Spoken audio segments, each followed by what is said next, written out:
20 साल पहले की बात है। मैं अभी अभी सुप्रीम कोर्ट की रिपोर्टिंग शुरू किया था।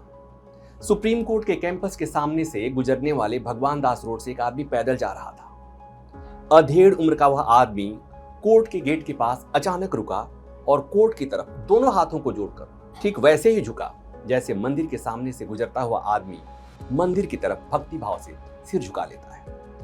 उन्हीं दिनों एक और दृश्य देखा था। यह दृश्य कोर्ट रूम के भीतर का था। खबर के लिहाज से किसी महत्वपूर्ण मामले की सुनवाई के लिए हम मुख्य न्यायाधीश की कोर्ट में इंतजार कर रहे थे। एक बुजुर्ग महिला भी कोर्ट में मौजूद थी।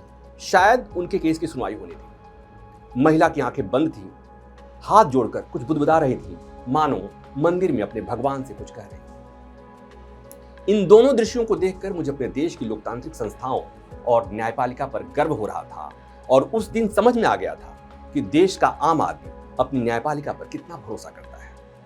सुप्रीम कोर्ट को न्याय का मंदिर इसीलिए तो कहा जाता है और न्यायपालिका को लेकर जब भी कोई विवाद होता है, जब भी किसी तरह का आरोप लगता है, मेरे सामने वो दोनों तस्वीरें नाचने लगती हैं। नमस्कार, मैं हूं प्रभाकर मिश्रा और आप देख रहे हैं अनकोट।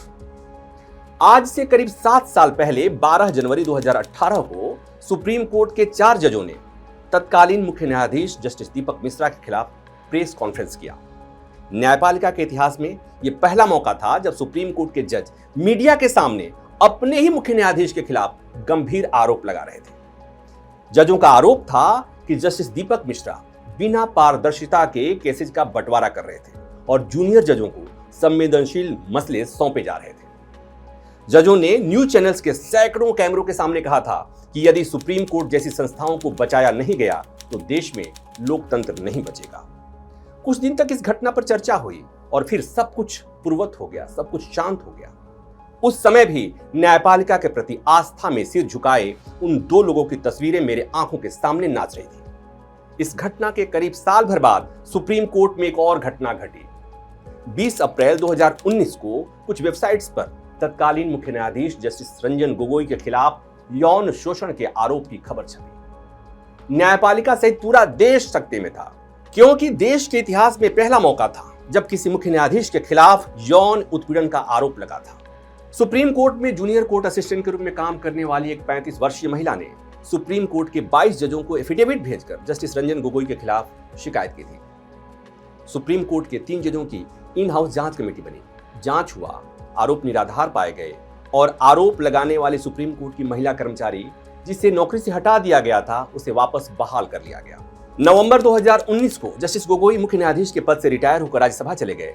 जिस दिन जस्टिस गोगोई के राज्यसभा जाने की खबर आई, एक बार फिर न्यायपालिका के प्रति आस्था में सिर झुकाए उन 2 लोगों की तस्वीरें मेरे आंखों के सामने नाच रही थी। पिछले साल मार्च में दिल्ली हाईकोर्ट के जज के सरकारी आवास पर आग लगने की घटना के दौरान जब भारी मात्रा में कैश मिलने की खबर छपी, तब भी वह तस्वीर मेरे आंखों के सामने थी।